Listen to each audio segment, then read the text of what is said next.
Barrister, the next topic we have is about Amechi. Not really about Amechi, but his call for more protests over economic hardship. I made a monologue on this yesterday. Was it yesterday or 2 days ago? I can't even remember. Yeah. Let me read part of the just maybe one or two paragraphs. Immediate past. Excuse me. Immediate past Minister of Transportation, Rotimi Amaechi, has voiced his frustration over the perceived lack of public outrage in Nigeria, despite the severe economic hardship that citizens face. In a recent interview with ABN TV, Amaechi expressed disbelief at how Nigerians were enduring rising costs of essential goods and services without more protests. Um, okay, I think let me stop there. Okay, no, let me read the next paragraph. Amechi, a former governor of River State, revealed that he was also struggling to afford basic necessities such as diesel. He questioned why the public remained silent, especially the youth, urging them to take to the streets to protest the current cost of living. Now, Barrister, before I give this to you. Amechi is highly corrupt. He's as corrupt as every other politician. He looted the River State government. There's no doubt about that. Um, he was part of Buhari, he looted the government as well, transport ministry. But there is something I like about him. I don't know if you have noticed that. He is corrupt, but um, I have not seen a Nigerian politician who is corrupt but still managed to speak the truth, even against the government he served.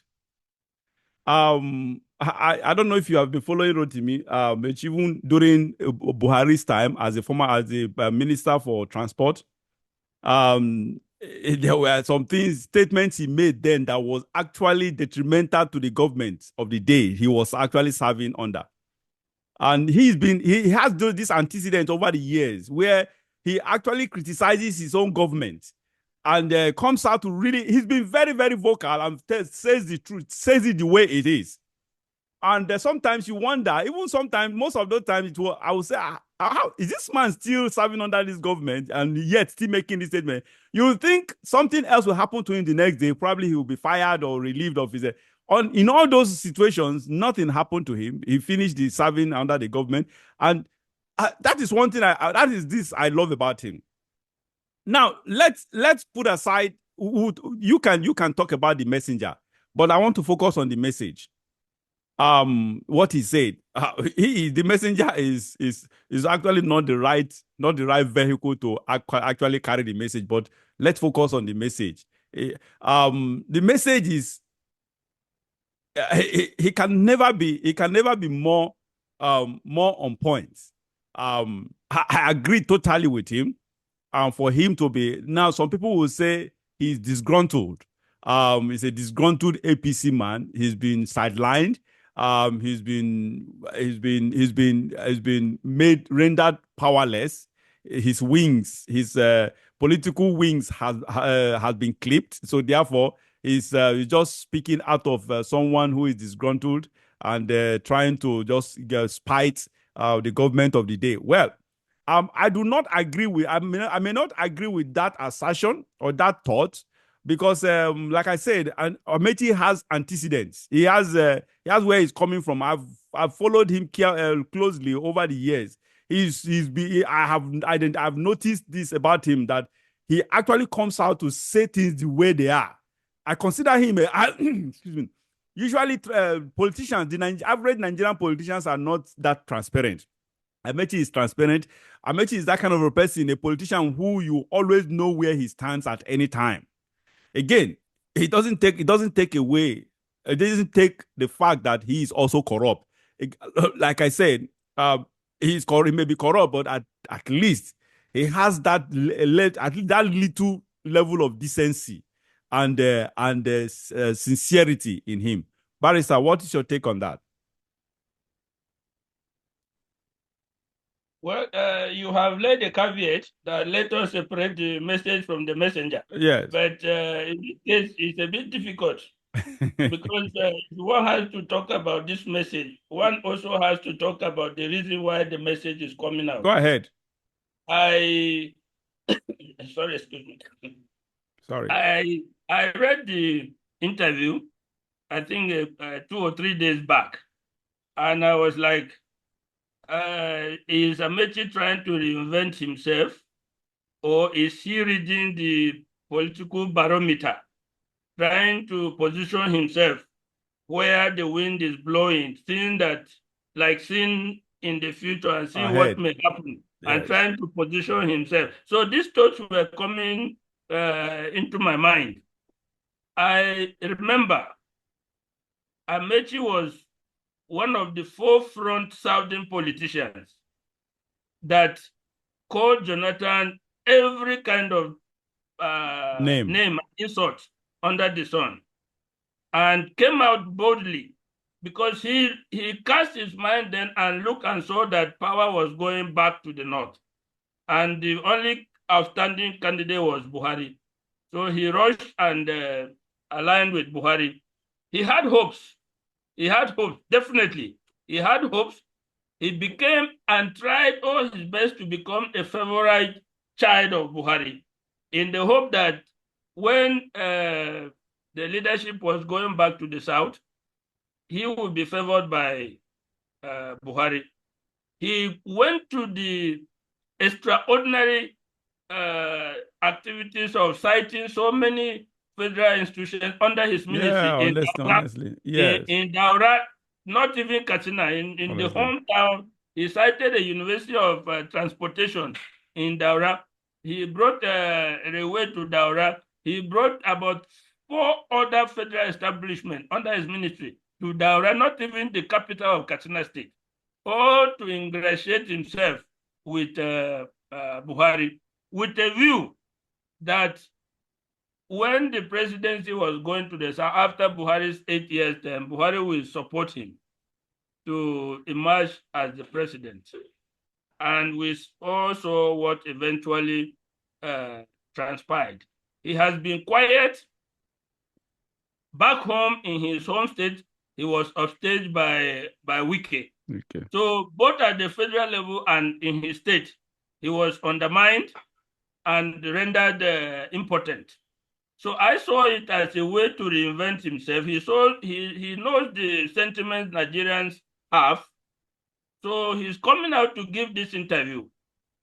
It's a way to reinvent himself and to align himself with the sentiments of Nigerians.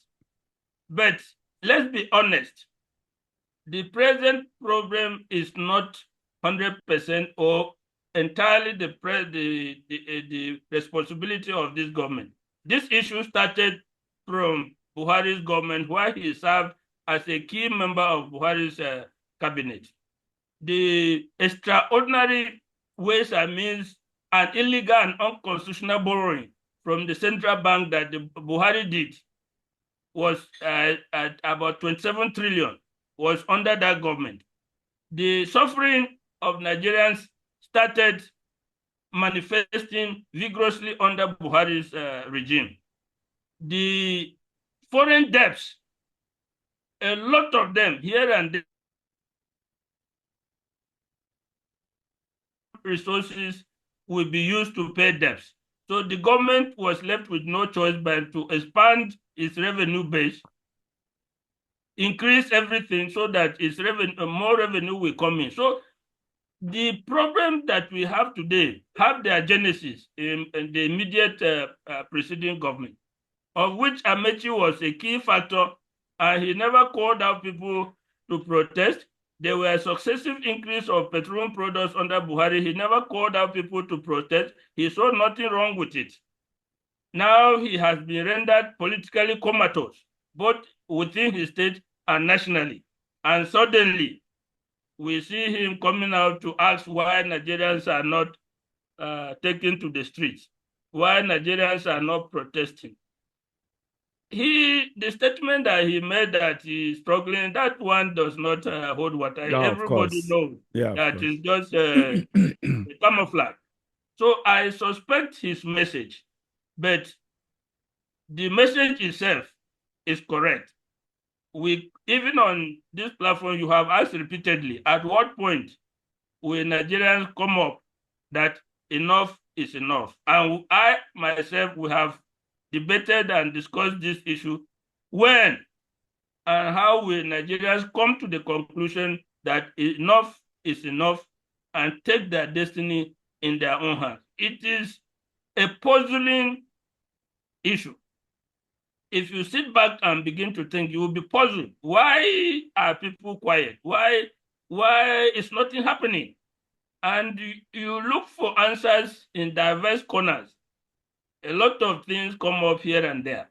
Maybe the mentality of the average Nigerian, other factors coming, or still yet others will say we have not been pushed to the last point. But we know that we have been pushed as far as we can be pushed. So I myself, I have always puzzled in the night. Sometimes I wake up and say, what can even one person do? What can I do? And why are people not busy organizing and taking action against the government, against what is happening now? I have asked that question myself. I've tried to answer it. It's a difficult question and it's also puzzling. So the message is correct, but I do not trust the messenger. I do not trust his motive for coming out at this point in time. Yeah, yeah, his motive. Yeah, you may be, excuse me, you may be correct, you may be right. But again, yes, I think that motive you may be on point on that. But my own judgment is based on his antecedents. Amaechi, yes, he's been part of the system, but one thing, like I said, he's been he's been critical of the system as well, his own system. That's one thing about no politicians don't do that. Politicians, you will know politicians don't do that. He's a very transparent person. He says it the way it is. Even though because someone who is you someone who is evil um don't care about saying things the way they are. They don't do that. Yeah, you may say, okay, it's corrupt. Any corrupt person is evil. Actually, not all corrupt people are evil. Some corrupt people are they seem they seem they also they are sensitive. Some of them are sensitive. Some of them have empathy. They exercise that. That statement, a lot of people will disagree with you because corruption itself is evil. So you cannot say that not all corrupt people are evil. Corruption itself is the evil. So Yes. if you are corrupt, you Okay. are evil. Yeah, you are right. Somehow you are right, but you see, corruption is evil. There's no doubt about that. But okay, the evil in corruption are in levels. Let me use that word. There's no sometimes I consider no justification when it comes to corruption, but there are some corruption. There are some times you do things based on either necessity or both based on compulsion or both based on uh, coercion, a sort of. So there are people like that. If there are people, and that's why we have the issue of even though you lawyers don't believe in, you believe in that, of course. We have white crime, we have black crime. White crime, something that you do that doesn't affect someone directly or doesn't have any negative effect on people, on the masses or whatever. That's what we call white crime and whatever. No crime every crime is supposed to be crime. But what I'm saying is, I'm that kind of a person who always want to place a limit or a level or a category at at crimes, because you don't place on the same pedestal, on the same level, a murderer with someone who steals to survive, or who steals to feed himself or his family. So these two crimes, both of them are crimes, but obviously they are not on this. They shouldn't be on the same level. That is what I'm trying to. Yeah, Of so course, I that's understand. yeah, so that's what I'm trying to portray. A sort of yes, we are corruption is evil, but so I think I place Amaechi on the other side of it. But I'm not categorically saying he's a white corruption. He's on the white crime corruption. No, corruption is corruption. But what I'm saying is, Amaechi, if you have gone followed him, I've followed him over the years. He is empathic.